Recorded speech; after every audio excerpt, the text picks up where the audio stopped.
Ready to elevate your self-care game? Boss Gal Beauty Bar is a modern med spa offering everything from cosmetic injectables, lasers and microneedling, to medical-grade facials and skincare. Conveniently located in Clintonville, Grandview, Powell, and Easton, making self-care a priority has never been easier. Use code CROFT for $25 off your first visit.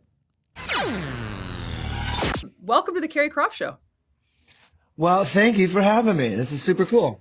No, I'm so excited to have you. What time is it there? It's 5 o'clock. Okay, so 5 o'clock somewhere. It's 5 o'clock somewhere. Get your old fashioned out. Get crazy. I would have offered you a drink if you were here in person. I would have offered you a drink. Well, it's funny because when I was filling out the intake form, I was like, man, this sounds like a great hang. I'd love to come and actually sit down with you. Look, if you're ever in Columbus, dude, I'll lure you in. I'll lure you in. Yeah, well, it won't take much. Yeah. Twist my arm, right? Yeah, right.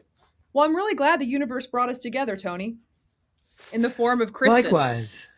Yeah, exactly. It's funny how I've been kind of like re-examining the concept of value, like the relativity of it, the subjectivity of it, and like, being at something long enough and the tendency is to get discouraged or frustrated at like what you don't have to show for it, and then you wake up one day and you realize like, well, hang on, no, I've got this and I've got that, and not just a basic lesson in gratitude, but more so like things seem to become more serendipitous, it's like, oh yeah, well, this makes perfect sense that you and I would cross paths via an old friend, a connection, the karma paying itself forward, and here we are. Yes, I love it. I love it. And I know from your intake form and from just the amount that I've read about you, you are a deep soul. I know this. Yeah, it's been, I don't want to say an aspiration of mine, but definitely when I was younger, I did. I always wanted to be older than I was. I always wanted to go to jazz clubs when I was a teenager because I just thought that's where the cool adults were hanging out, and yeah. And I'm sure there was a lot of performative aspects of that, but I think there was something to it. There was just something where I've always just kind of vibrated. I've always tended, associate with older circles of friends and that kind of thing, and that's just what piques my interest a little more than other things, Yeah. Well, speaking of piquing your interest, I have so many questions. So many questions. Let's start with your grandparents moving in with you and bringing the piano. I think that's where we should start. So was your grandpa was he a jazz musician? He was one of three brothers, and they all played piano. The eldest was an actual jazz recording artist. I think he put a record out on Capitol or Columbia back in maybe the late 50s, 60s era. That was, kind of a straight up bebop jazz thing, traditional trio jazz kind of thing. And he was the one I think who had, the most success, relatively speaking. My grandpa was the middle one, and he was the consummate showman. He was the parlor guy. He was the guy that he could just rattle off the entire American songbook, and just from memory, but you could throw any sheet of music in front of him and he could knock it out. And he had a really big sort of Bing Crosby kind of voice, and just was a consummate entertainer. The third uncle, he wound up playing a little larger role in my piano immersion in those early days. He was the young one who was kind of like a Jack Kerouac guy. He was a straight up, you would see this guy on the wrong side of town in those jazz clubs. And he was, right. He died really young because he just I've always referred to him as a comet. He just kind of blew through and leave this beautiful tail, and he understood me and how I was going to ultimately connect to music. He would watch my grandpa try to show me, proper theory and, cue cards and and how to memorize this stuff. And he saw that I had no interest in it. I just wasn't into it. But when my grandpa wasn't there, my uncle would see me over on the piano learning all my favorite songs by ear, and he knew I had it. He just knew I didn't want it the way my grandpa was trying to serve it up. Right, So, right. do you remember that movie? Remember the movie Ray, about Ray Charles? Yeah. Okay. There's a scene early on in the movie where Ray, as a little boy, goes to the general store, and there's like an older guy in the back room playing the piano in the back room of the general store, and he's playing what's called stride jazz, stride blues, kind of honky tonk piano thing. And the kid goes in there, Ray, walks in there, and he sees the guy, and the guy waves him over and shows him how to play that stride pattern. And I'm not kidding, like note for note, finger by finger, that scene happened to me. My great uncle showed me, like, this is the thing, and I, like, from that moment on, like anything was possible. I was going to be able to make music on my own and would do it the rest of my life. So you were sparked around 9 years old from the piano, from that. And then when did the songwriting aspect come into play? Did that come right with that? Just like tinkering around and learning my favorite songs, and then maybe making a mistake and it sounding unique and not like a mistake, but maybe something original. And then like, ooh. And so I would start kind of vamping on a particular chord change that sounded like it was something that was maybe mine, and start singing a melody over it and writing my own lyrics. But it wasn't anything that was coming to me with any regularity. It was just, just getting more and more creative. I didn't really get into writing songs consistently until I was early 20s. 19, 20 years old, right before I started making records. Up until that point, it was just learning cover songs and maybe writing a song or two with a band I might have been in as a kid. So, okay. So then how old were you when you went to try out for something, and then it ended up being the Mickey Mouse Club, right? You went somewhere to try out, and it was like, wait, this is actually the Mickey Mouse Club. Okay, let's go for it.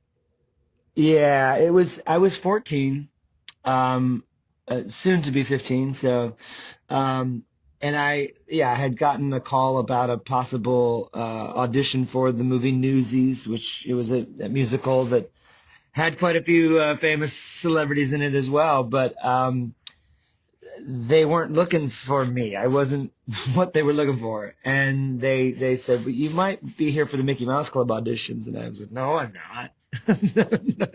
But yes, I am. About? Maybe I am. And so I went and made sure, checked in with the folks at that were running those auditions down in another ballroom down the hall. And sure enough, they were expecting me. And I was like, let's go home. This doesn't sound cool. And my mom and my sister, they were both like, no, why not? Just go in and see what's the worst that can happen, like go in there and see what it's all about. And so, that was it. I went in and met the casting director of the Mouse Club, who found all of the famous, Mouseketeers that are often mentioned when all things Mickey Mouse Club come up these days. I mean, talk about changing the trajectory of your life. Yeah. So you were in the Mickey Mouse Club with what? Christina Aguilera, Britney, Justin. Like, that's crazy. Yeah. That's just to name a few, right? No, for sure. And that's, those are obviously the most standout ones. But to back up even a little earlier, like I joined the show on season 4 alongside Rona Bennett, who's now in Vogue, and JC Chazet, who was also in NSYNC, along with Carrie Russell, right. who, is quite a big deal as well. And so we were all on the show for 2 years prior to Britney, Christina, Justin, and those guys joining the cast. And so by the time they came on the show, we had been there a minute. We were considerably older. At that age, I was 17 when I met an 11-year-old Britney Spears. And that's a pretty big gap at that age, Um, but it was still pretty cool and a lot of fun to see these young kids with all this amazing talent, you know. I mean, Christina Aguilera, like it just, she stopped traffic with that voice, you know, and made people just, it was so I can arresting, you know. Oh, I can imagine. Then, so, with all of the conversations today, like the Nickelodeon documentary and sort of seeing some of these kids as adults, I'm sure that you have you have like an inside bird's eye view into that. What was your specific experience when you look at some of the stuff that you're hearing today or seeing today? Like, have you seen that? Have you seen the documentary? I haven't, sadly, and I keep like trying to remember next time I'm looking for something to watch, I need to watch it.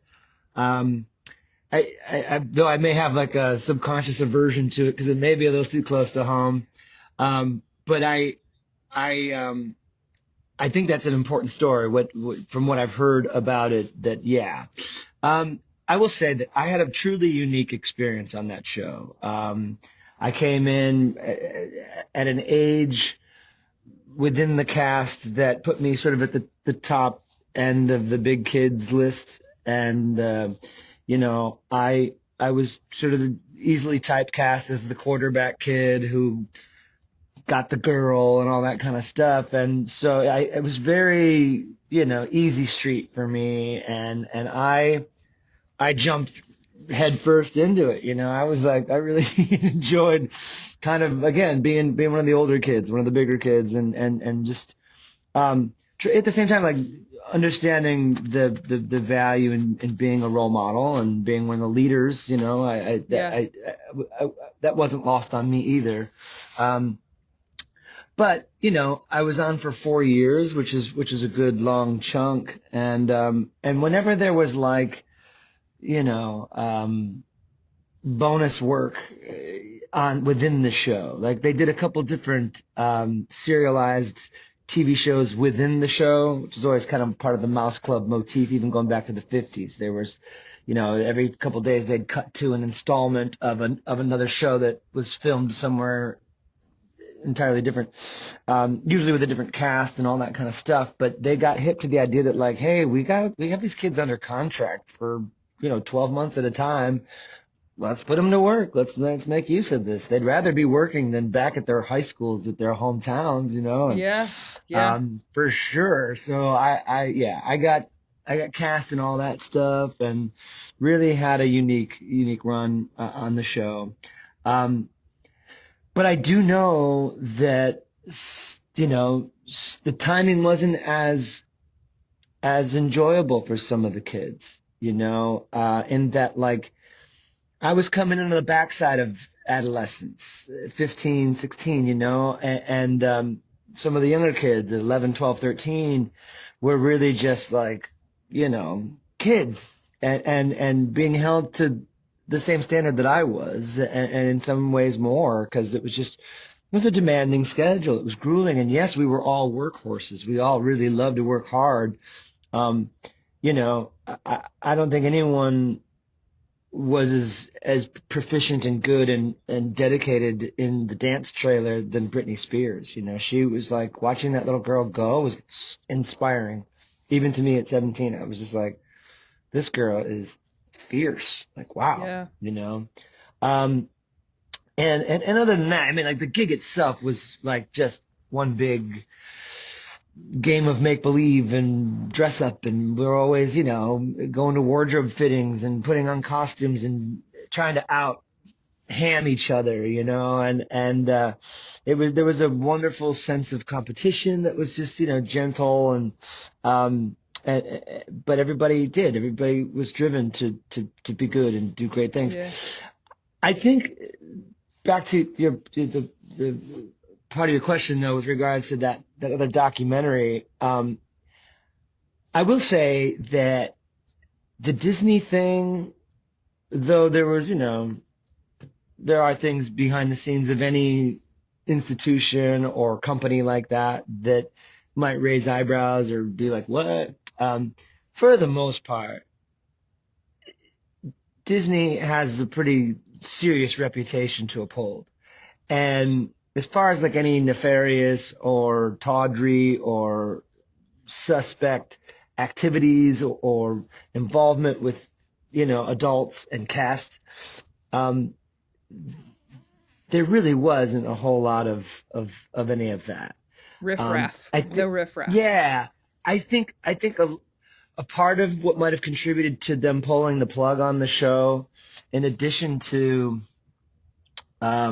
changes that were afoot over at the Disney Channel, where they were going to go from being like this really expensive premium cable channel to standard basic cable. And when they did that, it just was like they really overhauled the whole thing, and they just kind of did a whole reset, reboot over at Disney.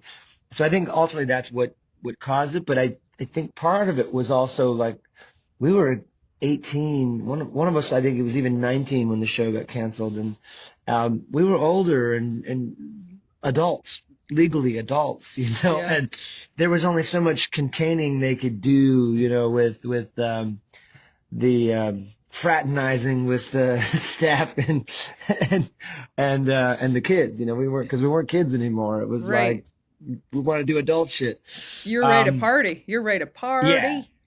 We I were gotcha. definitely ready to party, and we had started partying, and they were like, "Oh, we can't, you can't get the toothpaste back in the tube, man."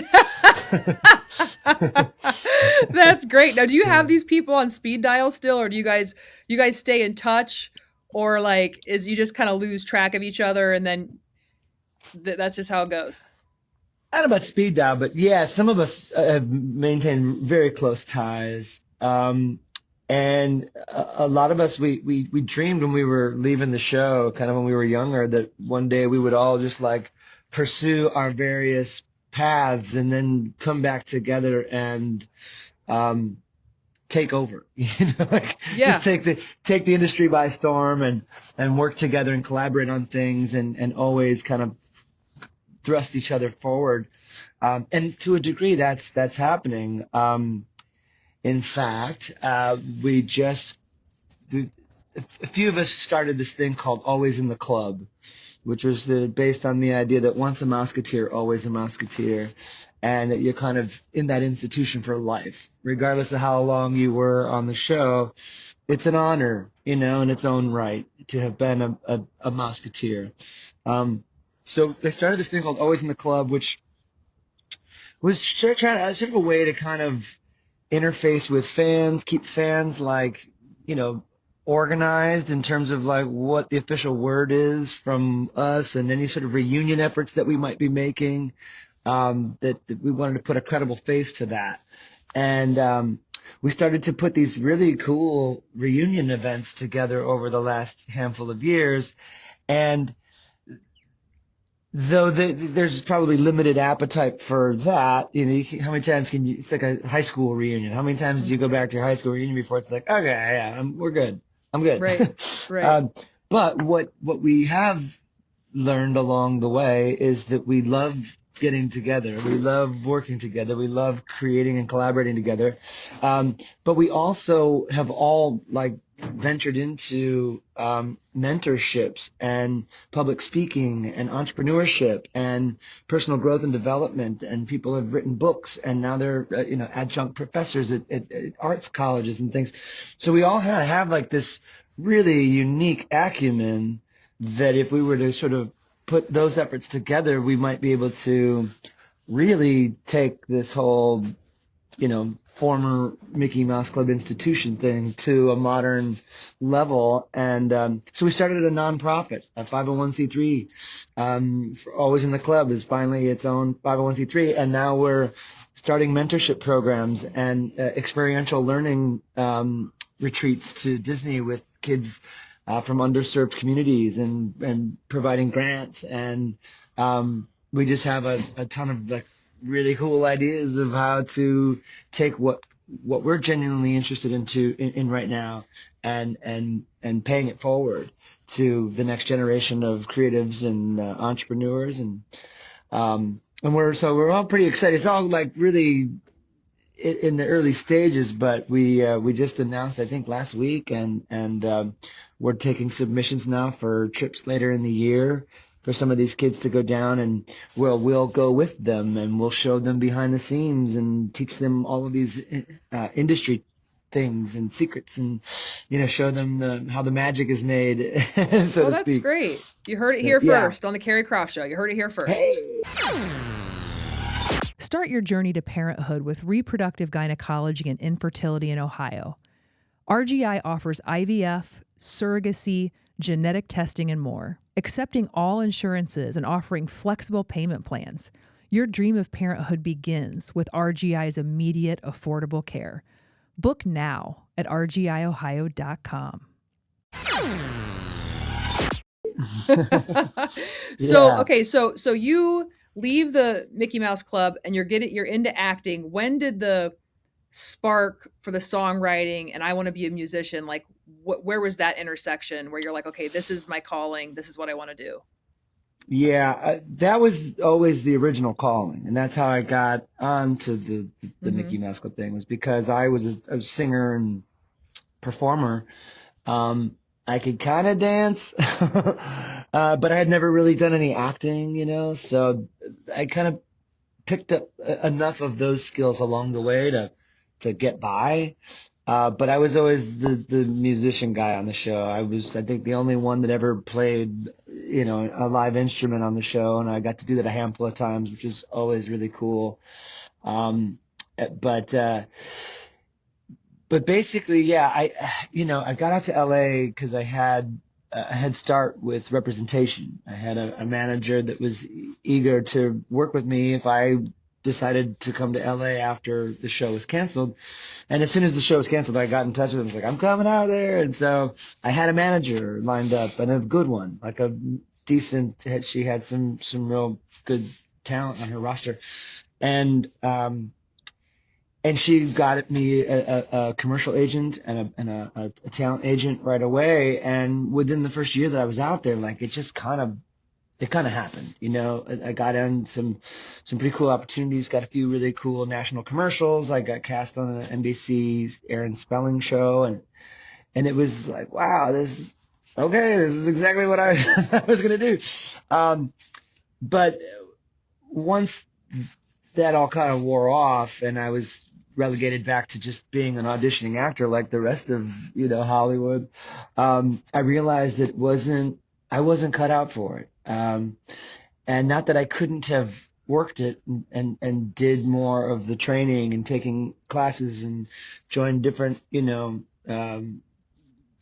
theater groups or whatever and studied it more. Had I applied myself to it, I probably could have continued doing it, but I just realized that I had friends that loved acting, and I didn't love it. I love doing it. I enjoy being a part of the collaborative process of film and television. It's a really cool thing, and I was really blessed and fortunate to get to do it on a pretty, impressive caliber of the business. But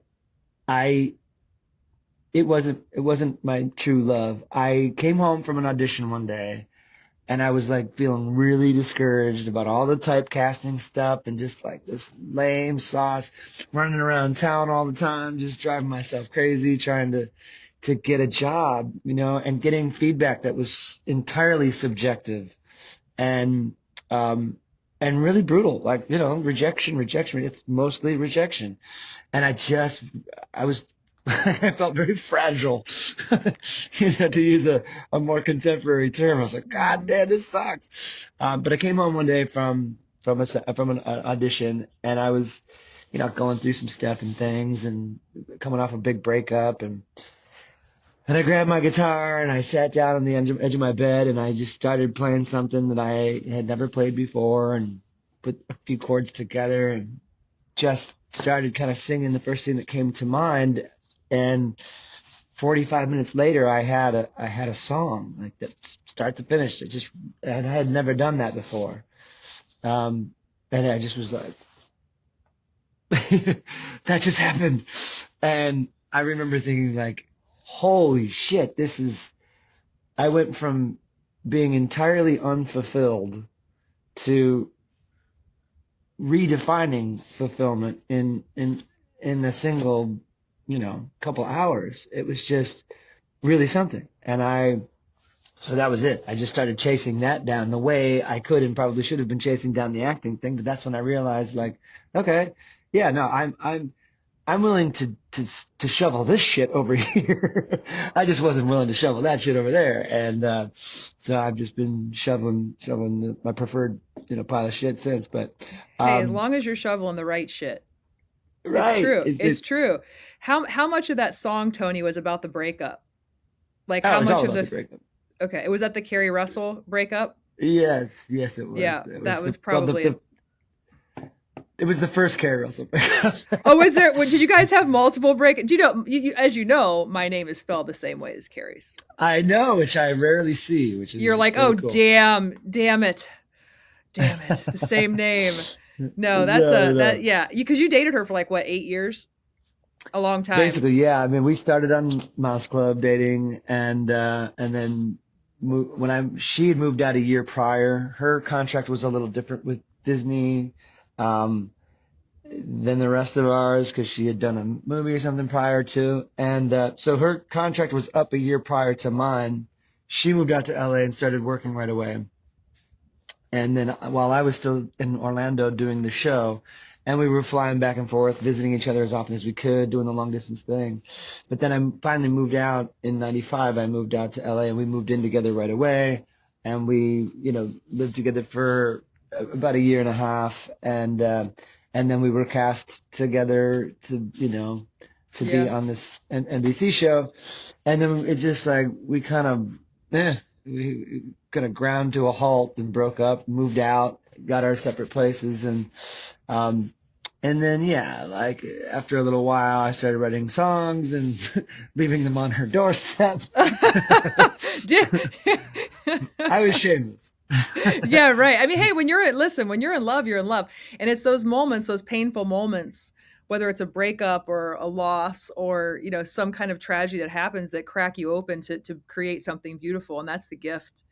That's the gift that life inevitably brings. So then now you're like, okay, singer, songwriter, let's make it pop. And I mean, and make it pop you have. I mean, you have a lot of albums and a lot of EPs. It's a very impressive playbook, Tony. Thank you. Yeah. It's it was just you get to a point where you realize there's really no plan B and there's nothing else I want to do with my time and talent, and you just keep going. I mean, there's been times when I've thought like, okay, I'm done. I don't know, again, the whole rejection thing or I made a record years ago, about 10 years ago now, that I thought was the one, man. I really thought like, yeah, finally. And it was like my 8th album. And it was the first one I just named Tony Lucca because that's how strongly I felt like this was the one, man. And it got really close. I got some radio action and made a couple videos and, I had an investor that was kind of helping supplement some things. And I thought it was like go time. And then, I toured like crazy on it. I made the rounds. I spent a lot of time and money on trying to make that album happen. And when it didn't, and it was time to like move on from it and quit trying and get back in the studio on something else, I just said, what's the point? Like I just had my heart broken. I'm in no hurry to do all that again. I took a good bit of time and really like, tried to think of how would I pivot from this, and then sure as shit, one day I'm in my studio and I sit down at the piano and write a song that made me cry. And I was like, okay, there we go. I'm not done. I still have, if my songs move me and I'm my harshest critic, maybe there's still some power in what I can say and impact that I might have with my music. And that song was the first song of the next album's worth of songs that I was going to write. And I just, realized that you know, I just expectation management, you know, and just quit doing it for, again, that whole value concept, you know, like quit doing it because you think the value's over here, you know, do it for the value that's right here, and enjoy the process, enjoy the unfolding, enjoy the becoming. Um, and Yeah. that was a really important game changer for me. Yeah, because a lot of people would look at your life and what you're able to do and write songs and sing and go perform and, rinse and repeat. And they would think, man, that he's made it. I wish I could do that. I can't even sing a note. I can't write a sentence that sounds poetic. So I guess for me, the question is, what is your ultimate pillar of success? Like, how do you define what would have to happen for Tony Lucca to say, I've made it? Like, this is good enough. Yeah, no, and I'm not gonna say that that's a rhetorical question, but I think you know it is because it's like, yeah, if you're aiming for some sort of representation of enough, you're never gonna get there. I don't think Yeah. so. Yeah, No. I always thought that, like, you know, I, I'm in Nashville now, and I'm writing songs in the country market and trying to get, some country artist to cut one of my songs and put my kids through college. And, one of the common benchmarks within the Nashville songwriting community is like a number one.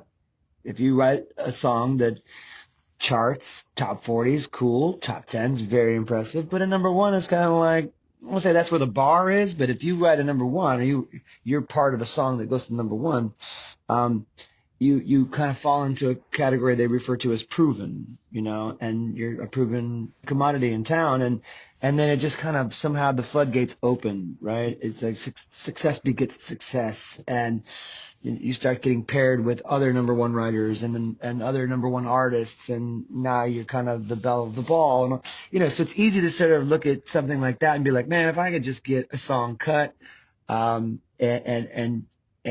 you top the charts with something, that would feel like, okay, all right, I feel good now. Yeah. But I know there isn't going to be some sort of pot of gold sense of satisfaction that comes with that, because so many friends of mine now that I have in Nashville that have written these number ones are as shocked as anyone that that one song that they kind of was a throwaway song and they thought was a shit co-write session was the one that went to number one, when they have all this other brilliant catalog of amazing songs that are just pull your heart out, and none of those went to number one. It's so, I know that it's arbitrary at best, but it would be a pretty cool way to be like, yeah, man, I moved to Nashville. I got into the songwriting community, and got a number one, and okay, cool. Absolutely. It's So just, for you know, for someone who's not in that world, how does this work? So are you writing songs? Every song you write, you also sing and perform, or are you also writing songs and shopping them for other singers? I know that's what people do as well, right? Like, you write the song and then shop it, and somebody else makes a hit, and then you win too. yes, How does that work? that's that's what the Nashville thing is. I used to write all my songs myself, and they were all very, my personal narrative.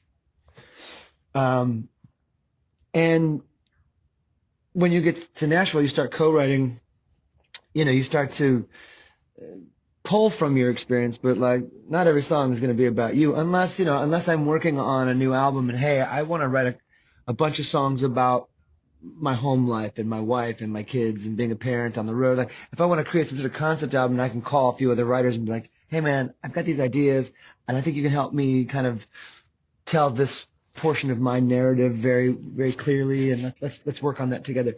For the most part, 90% of my writes in Nashville are with other Nashville writers, and usually we'll pick a direction or a style, or even sort of think what type of artist might who we can write for or towards, and yeah, you kind of like, well, we're gonna write uh, a Keith Urban kind of song today, which is different from like a Morgan Wallen kind of song or Mm-hmm. a Brett Young kind of song, you know. And ultimately, yeah, you know, you want to write with other published writers who have publishers that are going to bat all day every day to get songs in the hands of uh, bigger artists that are recording, and ideally you get your songs cut and put on, you know, someone's album. Um, but over, like, for example, my latest EP, Still, is made up of 4 of the 5 songs on there were co-writes that I remember leaving the session and thinking, I I dig this song. Like, yes, it'd be great if we could get some big country artist or some pop artist to record it for sure. But if not, I think I could really enjoy taking a swing at these songs eventually. And so that's what I did. Those were 4 songs that I just really enjoyed, and kind of remember putting in my pocket for later. um, and so yeah, they're a little less of the country formulaic approach, but definitely have a more Americana Nashville tone to them, They're and beautiful. that's why. They're beautiful. These songs are Thank you. beautiful and they're poetic. And the "Put It to Bed" song. I mean, that's what a great. I mean, you're. I mean, it's like that's every relationship should have that on their Spotify list, right? But you know what? Morning Yeah. Sunrise, the beginning of Morning Sunrise, I was like, what does this remind me of? The guitar, like that slow intro, Hmm. and I was like, it sounds like Mazzy Star to me. That beginning. Like it was very familiar or something with the guitar. It was, I mean, they're beautiful songs. I think it's just a matter of Thank you. time for you, Tony. I mean, what about I some of these? What about what's her name? The she was just on Howard Stern. I love her. She sings the Rainbow, dark hair Musgrove. What's her Oh, name? Casey Musgraves. Casey Yeah, Musgraves. yeah. I Yeah. could see like I could see her singing one of your poetic like these are beautiful. We got to Yeah, get well, her. thank you. We need to. Do you know her? I I I we know of each other, and we're definitely like 2 to 3 degrees of separation between mutual friends and fellow writers and musicians in Nashville. Um, but no, I was kind of coming in as a new kid in town just as she was catching her, you know, launch ramp. And Yeah. so we haven't really, you know, clicked or connected, but yeah, I mean, that's definitely the more, like I said, more the Americana side of Nashville, which is Yeah. really rich in its musicianship and its composition and its art, you know. Whereas, you know, the rest of the music down in Nashville tends to be a little more commercial pop pop country. Are you touring right now with someone? I am. That's why I'm in Belfast. Is we're out here rounding out about a 3 week tour with Brett Young, this country artist who um, talk about another unexpected chapter in a really strange career. But now I'm in his band, and he's got us. He offered the opening slots on this European tour to the guys in his band. So I've got to open for him on 4 of these dates over here, and just having a blast, you know, playing for thousands of people a night, and you know, it's like I said, I wasn't chasing this down. I wasn't in the market for a gig like this, but when it came my way, I was like, you know what? I could enjoy that coming out of COVID and, you know, banging my head against the wall or the steering wheel, trying to get back on the horse and Yeah. book shows and drive to shows and all that stuff. Whereas this is just like I just jump on the bus and we go. It's just one more. It's one more lily pad, Tony. It's just one more Yeah, jump, right? It's part of the for process. sure. You're doing it. You're doing I it. And this completely, and that's that. and Yeah, you're doing it. And sometimes you yeah, need a pep talk from a stranger. Truly. Yeah. Because Yeah. when you're in it every day and you're like, damn, like you just get so in your own head. And it's like sometimes you need somebody from the outside that's like, wait, Tony Lucca? You're Tony motherfucking Lucca. This is badass. And I'm the girl to do Thank that you. today. You're welcome. Yeah, And this, right. Yeah. yeah, this EP still, I mean, really, I would say to anybody out there in my community who hasn't heard of this, or you need to go to Spotify immediately, because these 5 songs, they are poetry in motion and rhythm and music. It's like, so you got Secrets, Put It to Bed, Raft in the River, which I love that imagery of that song, Still, and Yeah. Morning Sunshine.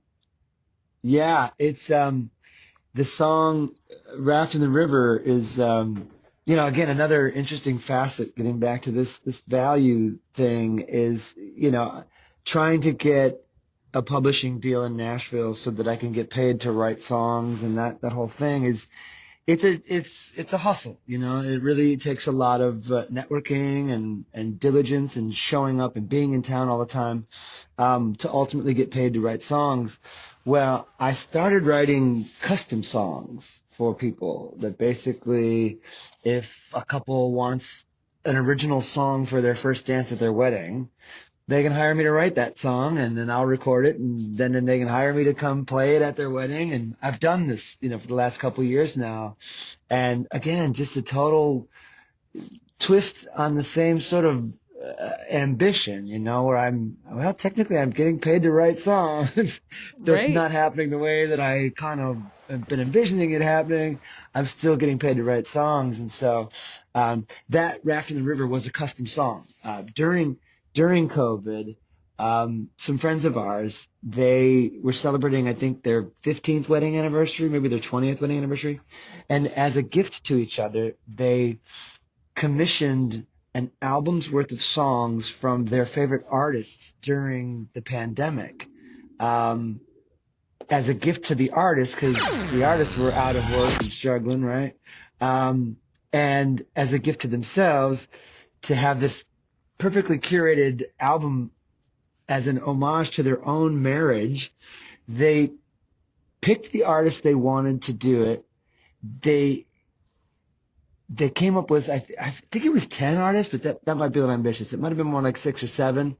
But they picked all these different aspects of their marriage, and they kind of like summarized this, how they fell in love, and they gave it a title. How they, as parents, this thing. And then they gave me the concept of Raft in the River, which was basically breaking down the way that they operate together, that she's the intuitive one and he's the doer. And I'm like, man, I know that. And Right. they, so they said, yeah, this Raft in the River. And I'm like, you gave me a title and everything? Come on, man. Oh yeah, you're making it So too easy for me. That's yeah, awesome. yeah. So I love that tune, because it really nailed hit the nail on the head for those guys.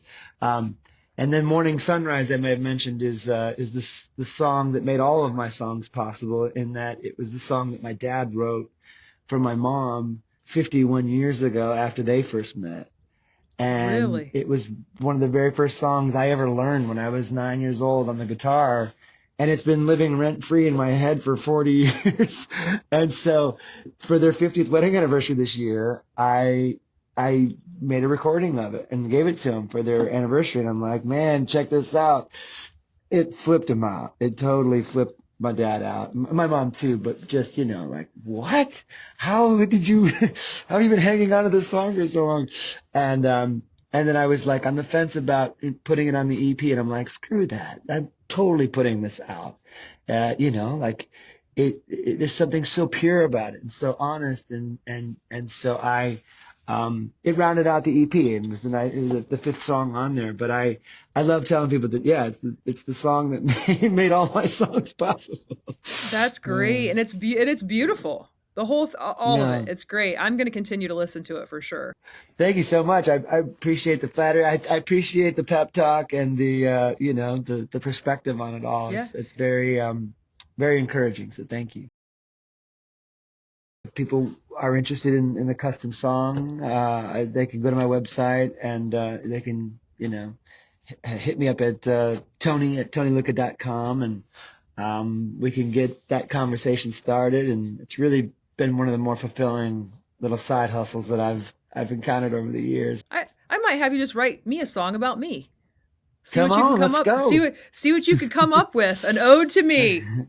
I want to thank me. Who did? Yeah. Oh, Snoop Dogg, like Snoop Dogg. I want to thank me. Yep. This one goes out to Yeah. me. And me. And me. And me. And me. And me. All right, Tony Lucca. It's been an absolute pleasure. You are just a shining soul, and I can feel it coming through the screen. I hope we stay in touch. I hope that Oh, we that, will. We will. you know, I'm we I'm can. I'm gonna take you up on coming into your studio there. It looks vibalicious. You I know wanna what? be there for the real deal. If you're ever in Columbus, please stop in. I'll make you I a will. great old fashioned, and we'll just, you know what we'll do? We'll talk about stoicism. Yes. Because we didn't get to that, but we'll We didn't do even that. get So there. it's a date. Cool. It's a date. It's a date. All Awesome, right, Carrie. Thank you Tony. so much for this. Thank you so much. So nice meeting you. Yeah, likewise. Okay, bye. See you.